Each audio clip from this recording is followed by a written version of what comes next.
my name's Har and welcome to the Breakfast Apes. Today we are going to be reviewing the Lego Up house. Up is one of my top 3 favorite Disney/Pixar movies ever, and I was so excited when I heard this set came out, and I finally picked it up, and I'm so glad I did. So let's go ahead and dive into the build, and I'll catch you on the other side.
Ready to see your brand new Up house? It's so cute. It's so cute from the outside. Oh, it looks just like in the movie, and it makes my heart so happy. So, So to start this review, we're going to start with the minifigures and kind of go through those. So first up, we have Carl Fredricksen, and he is so cute with his little bow tie, and his grape soda button is included on his shirt, which is just the perfect tiny little detail that real fans will know and love. And I love his big bushy eyebrows, so cute. And he has 2 faces, one where he's smiling and the other where he's grumpy, of course. And this is just a random thing I think of when I look at him. He reminds me of Michael from The Good Place. When I look at him, he looks just like Michael, and it makes me laugh. He does come with his cane. The only thing with his cane, I just kind of wish that the bottoms of it were green, so to represent the tennis balls that he puts on the bottom of his cane. But besides that, I think he's a really cute little figure. And his legs are shorter than normal minifigures, but not as short as Russell's. So let's get to Russell. Russell is literally the cutest character in all of Disney. He's so sweet and precious, and I love him. I love all the detail on the front of his shirt with all his different badges. I also kind of wish he had the grape soda badge on him, but he doesn't. But he also comes with 2 different faces, one where he's having a big smile and the other kind of just showing his teeth. I also love the little baseball cap he has on, and he does again have those shorter legs than even Carl. You can't bend them. Carl's you can bend, but Russell's you can't. Backpack is kind of laughable, how huge it is, which I think is funny, but I also kind of wish they just gave him a normal backpack, because it just he can't stand up when he's wearing the backpack. He just falls right over.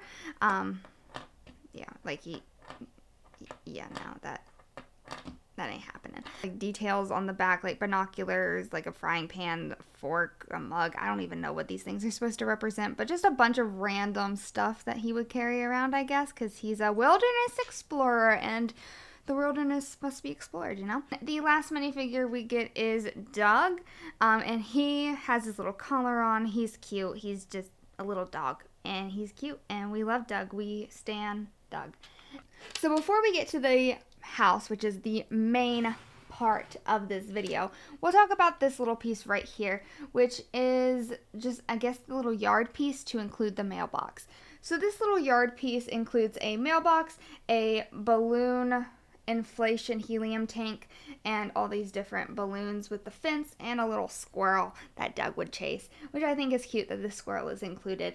And I do like the balloon, the helium tank, and all these different balloons around the fence. I think it's cute. However, I kind of wish it was a cart, a balloon cart, because that's what Carl uses and Ellie use in the movie. I guess this is supposed to be a box right here, this little, I don't know, I just think it's kind of random, and I could really do without it. I feel like this piece was kind of a waste, because I feel like the main part of this was to show the mailbox, which is such a pivotal, cute I don't know, scene in the movie that is so recognizable for fans, but it doesn't even come with a sticker to show the handprints. There's 2 handprints, Carl and Ellie's handprint, and it says their names on it to show that that's their mailbox, and it doesn't even include a sticker to come with it, which is really, really disappointing. Like, they include stickers for a bunch of other things, but not the mailbox. If it came with the sticker, it'd be a different story, and I think it'd be a cute addition, but without the sticker, kind of a waste to me.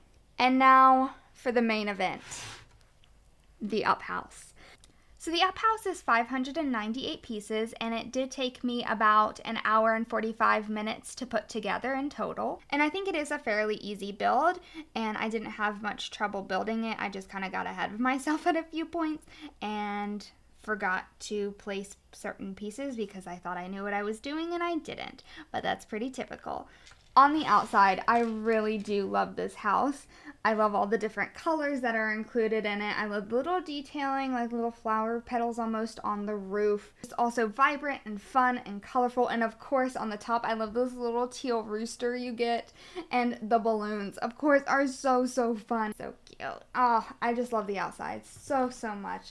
And I love all the different colors of the balloons. And they're even different sizes, which I think is really cool and unique. I didn't expect that. I thought they'd all be the same size. But like all the different colors are like the same size. It's so cute. Now for the inside. So we'll talk about my favorite room first, and then we'll move to my least favorite. So to start off, my favorite room is the living room, family room, as you would call it, with the fireplace, of which above it is a picture of Paradise Falls, and it has a little compass on the fireplace along with the red bird, which is from the movie as well.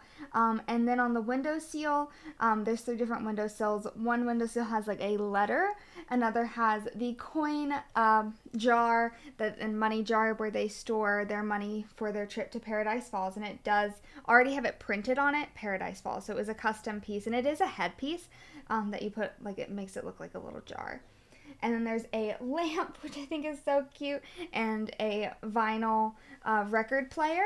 And then at the very top, there's 4 different pictures. On the left-hand side, there's one of trees, nothing too special. Then if you go over one above the Paradise Falls jar is Ellie when she's younger, which is such a cute detail because she's in her cap and glasses. And then the middle picture is of Carl and Ellie getting married, so cute. And then one is the older picture of Ellie, which Carl does look at in the movie quite a bit. And then, of course, over the fireplace, which you've already talked about, is their house over Paradise Falls, which is such a nice detail of that painting that Ellie did above the fireplace. And then it does include Carl's chair, and Carl can't actually sit in there. The only thing I will say about this room that does kind of disappoint me is that it doesn't come with Ellie's chair. I think that it would have been really nice to include Ellie's chair. I know there's not like enough room, but they could have made the house a little bit bigger and added Ellie's chair because it's such an important detail for fans. The next room is the entryway. Nothing really special with the entryway. It does come with like a little plant, a clock, which is the cutest part in this entryway.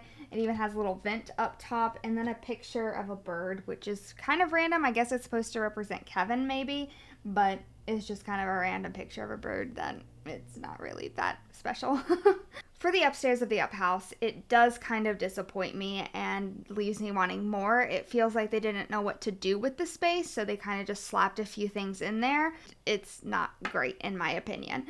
So with the first room here, we have their bedroom, which it looks like it's supposed to be like a quilted bedspread, which is what Carl and Ellie have in their room. But I don't know, this one piece, it goes like purple, light blue, and then they include like this teal color on the end. And my OCD, it kills me because it's a different color blue, and I just wish they really didn't do that, and they could have just kept with the light blue.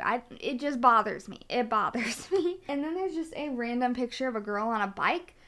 I guess this is supposed to be Ellie, but it's just random and doesn't really give me anything. Like, the pictures downstairs were much better, and this is just a random picture of a girl on a bike for me. And that's about it in that room. And then in the other room, the biggest waste of space ever. There's a random box in the back, and you're supposed to put the adventure book in that box. And in the movie, the adventure book is in like a closet at like a top of a shelf in a closet. And this room just has a box in the back, and it's in that box for some reason, which, okay, fair, I guess, but I hate it. And then it comes with the My Adventure book, which is super cute, of course. And when you open it up, it just has this, like, book page that says Once Upon a Time, which this isn't a fairy tale. And I don't get it, and I don't like it. So the adventure book is like one of the biggest staples in this movie. And it just ain't the vibe from when you open it up. The outside's cute, though. It's cute. I'll give it that. And then there's a TV. Why he would be watching a TV in like a closet space, attic space, I don't know. The TV is a nice addition because Ellie and Carl did watch TV a lot with their favorite adventurer. So I think that's a nice detail for the movie. But it's just a random spot. They didn't have anywhere else to put it, so they just stuck it in an attic. I just don't like all these like looking of unfinished details along the house, like the fireplace chimney. I just don't love, and just like the backing of this. I just don't like how unfinished it looks in some places up top, especially like right here. It just bothers me. But overall, I do like the up house. It's just, I think the top portion of the up house is such a wasted space and doesn't really do the movie justice. I felt like they just got lazy and were just like, let's slap something in there. But I do like the downstairs, this little area with the family or living room area is the best area, even though it doesn't include Ellie's chair, which it should. And my only other complaint is, yes, this is only half a house. I really do wish it came with the full house. And I know there are builds online where you can buy the certain pieces to complete the full house, also to like add it to your Lego city and everything like that. So that is an option that is out there. And I also wish it came with a Kevin build. I love Kevin. She's one of my favorite characters in this movie. She's so funny and cute, and it would have been cute if she came like with a chocolate bar and everything. Or even if Russell came with a chocolate bar, I think that would have been cute. But again, I think there are builds online where people have made Kevin, and you can follow along and build that as well. What is this? When did this come off? See what I mean? And this little thing falls apart. Okay. So that is the Up Lego house, and kind of to pull all of my thoughts together and to give it a one final cohesive review on whether I would go buy this set, pass on this set, or just totally not get this set at all and throw it in the trash. I've created a rating system where I can say this is how I would rate it between these three different tiers. So the Bibbidi Boppidi Boo rating system goes like this. Bibbidi Boppidi Yas, which is yes, go buy this set right now. It's amazing. You need it. It's like really greatly priced. It's perfect. The builds are great. The molds, the characters, the build, everything is perfect. Then there is Bibbidi Boppidi Passing, which is kind of like, it's good. I maybe would go get it in the future when the price is right. Or if you're like a really big fan like I am, then yeah, I'd probably go get it, but there's some flaws in it. Then the final tier is Bibbidi Boppidi Trash, which is like, no, I would not recommend this set. It's either priced way too high, things aren't great about it. I really wouldn't recommend getting it. In no point would you want to buy this set, and it's a waste of money and time, and it's really just not that great of a set. So this rating system is one I will use throughout my upcoming videos when I review and build a set.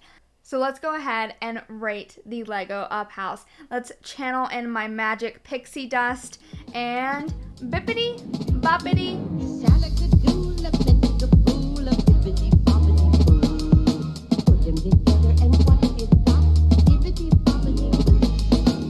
This set did get a pass from me. While Up is one of my all-time favorite Disney movies, it's in my top 3 Disney Pixar films, I just don't think this Up House lived up to the expectations in my mind.